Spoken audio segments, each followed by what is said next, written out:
La traición de mi esposa y mi hijastro me dejó en la ruina. Jamás en mi vida pensé que el niño al que crié como a mi propia sangre y la mujer a la que le entregué mis mejores años se iban a burlar de mí para dejarme en la calle. Soy mecánico, tengo 48 años, y me he partido el lomo toda mi vida restaurando autos clásicos. Empecé con una caja de herramientas oxidada y terminé construyendo el taller de restauración más prestigioso de toda la ciudad. ¿Alguna vez has sacrificado tus propios sueños para construirle un imperio a las personas que amas sin saber que te están cavando la tumba? Conocí a mi esposa, Silvia, hace 20 años. Ella venía de una relación muy tormentosa y traía consigo a Mateo, un chamaco de apenas 5 años que no tenía la culpa de nada. Me enamoré de ella perdidamente y decidí adoptar a ese niño en mi corazón. Le pagué las mejores escuelas, le enseñé a usar cada herramienta del taller y lo traté como al hijo que nunca pude engendrar. Yo creía que éramos la familia perfecta, unida por el esfuerzo y el amor. ¿Qué sentirías si de pronto descubres que todo ese cariño que diste solo fue visto como una cuenta bancaria abierta para ellos? Hace un par de años, el destino me sonrió de una manera increíble. Un coleccionista de autos muy poderoso y millonario me contactó para un jale monstruoso. Quería que le restaurara 5 camionetas clásicas de los años 70, un contrato que superaba los 5 millones de pesos solo en mano de obra y piezas originales. Era la oportunidad de mi vida, el premio a tantas madrugadas tragando polvo y grasa. ¿No te llenarías de orgullo al ver que tu trabajo por fin es reconocido a ese nivel? Pero la ambición es un veneno que destruye el alma.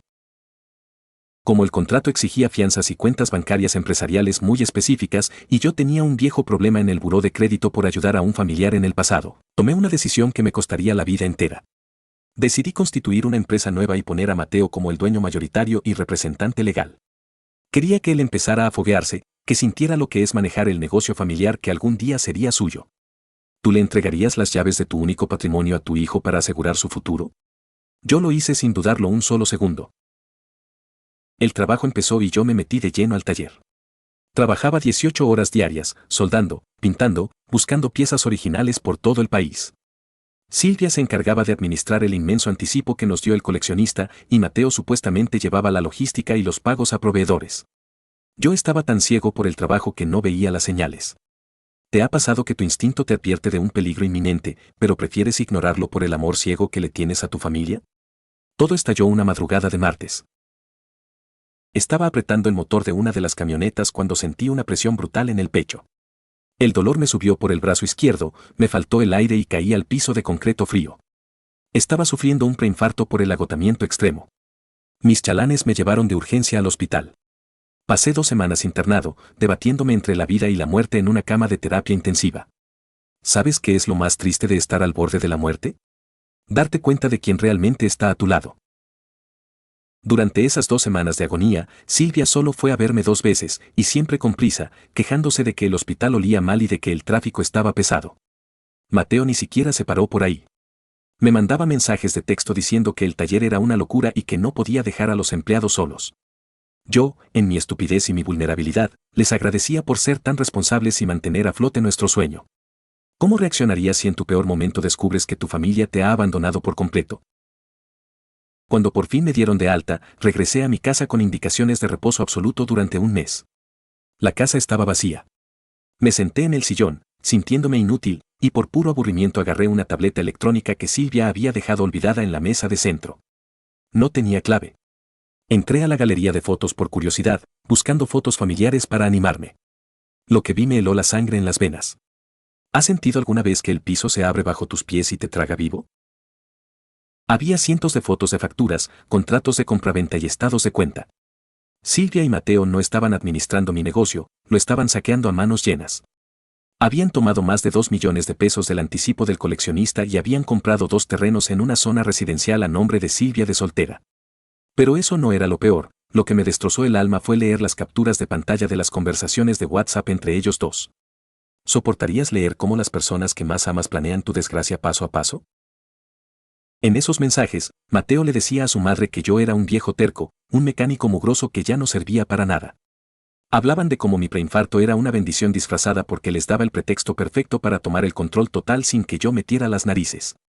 Además, descubrí su plan maestro. Mateo estaba vendiendo en secreto las piezas originales carísimas que yo había conseguido para los autos del coleccionista, y estaba comprando réplicas chinas baratas para armar las camionetas y quedarse con toda la ganancia. ¿Te imaginas la humillación de ver que destruyen tu reputación y tu vida entera por pura avaricia? Me levanté del sillón, ignorando las punzadas de dolor en mi pecho, pedí un taxi y me fui directo a mi taller. Al llegar, vi a Mateo dando órdenes con ropa de marca y un reloj carísimo en la muñeca. Silvia estaba en la oficina, riéndose por teléfono. Entré pateando la puerta, ciego de rabia. Les aventé la tableta en el escritorio y les grité que eran unos traidores, que me devolvieran mi dinero y que se largaran de mi negocio. ¿Qué harías si te enfrentas a la traición más asquerosa en el lugar que tú mismo construiste con sangre? Mateo ni siquiera se inmutó. Me miró con una sonrisa cínica, una sonrisa que me dio repulsión. Silvia se cruzó de brazos y me dijo, con una frialdad espantosa, que yo no tenía derecho a reclamar nada. Mateo me sacó los papeles constitutivos del negocio y me los puso en la cara. Me dijo que legalmente él era el dueño absoluto de todo, de las cuentas, del equipo, de las naves industriales, y que yo solo era un empleado más, un empleado que acababa de ser despedido por incapacidad. ¿Cómo asimilas que el niño al que le enseñaste a caminar te pise la cabeza de esta manera? Me echaron de mi propio taller. Le ordenaron a los guardias de seguridad que me sacaran a la calle. Me lanzaron mi caja de herramientas personal a la banqueta como si fuera basura. Me quedé ahí, en medio de la calle, bajo el sol del mediodía, enfermo del corazón y sin un peso en la bolsa. Silvia me gritó desde la reja que agradeciera que no me cobraba renta por los años que viví con ella, y que me largara a dar lástima a otro lado. ¿Te rendirías y aceptarías la derrota después de una humillación tan brutal y despiadada? Me fui a vivir a un cuarto de azotea que me prestó un compa del gremio. Pasé días hundido en la depresión más oscura, pero de pronto, la rabia se transformó en una claridad mental absoluta. Ellos creían que eran muy listos por tener los papeles a su nombre, pero cometieron un error garrafal, un error de novatos ambiciosos. El cliente, el coleccionista millonario, era un hombre implacable, conocido por destruir a quienes lo engañaban, y yo tenía las pruebas exactas del fraude millonario que Mateo estaba a punto de cometer en su contra. ¿Crees que la justicia a veces necesita ser ejecutada con la frialdad de un cirujano? Logré conseguir una cita directa con el coleccionista en su oficina privada. Llegué con mi ropa sencilla de mecánico, pero con una carpeta llena de evidencias. Le mostré los números de serie de las piezas chinas que Mateo estaba instalando en sus camionetas, le entregué las fotos de los mensajes y le demostré que el anticipo millonario había sido desviado para comprar terrenos personales. El rostro de ese hombre poderoso se transformó en una máscara de furia pura.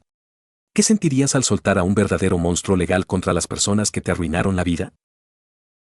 El coleccionista no se anduvo por las ramas.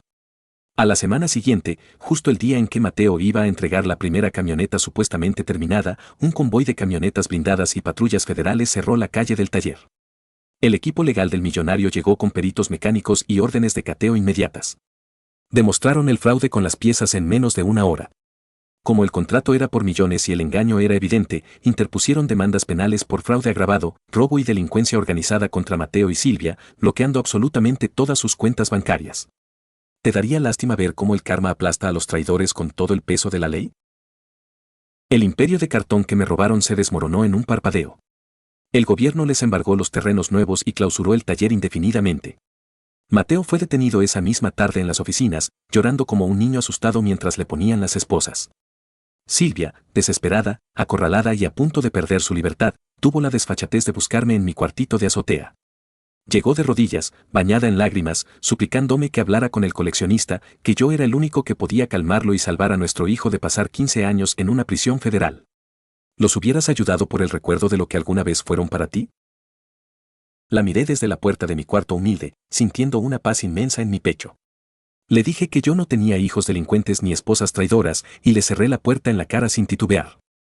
Hoy, el coleccionista me contrató como su restaurador exclusivo en sus instalaciones privadas, ganando el triple y trabajando a mi propio ritmo para cuidar mi corazón. Mateo está enfrentando su proceso tras las rejas, endeudado hasta el cuello para pagar abogados, y Silvia trabaja limpiando oficinas tratando de sobrevivir sola y en la ruina total. Sé que fui implacable, que los dejé hundirse en el infierno que ellos mismos crearon, y muchos dicen que la venganza no es buena, pero yo duermo tranquilo todas las noches. ¿Tú qué harías en mi lugar?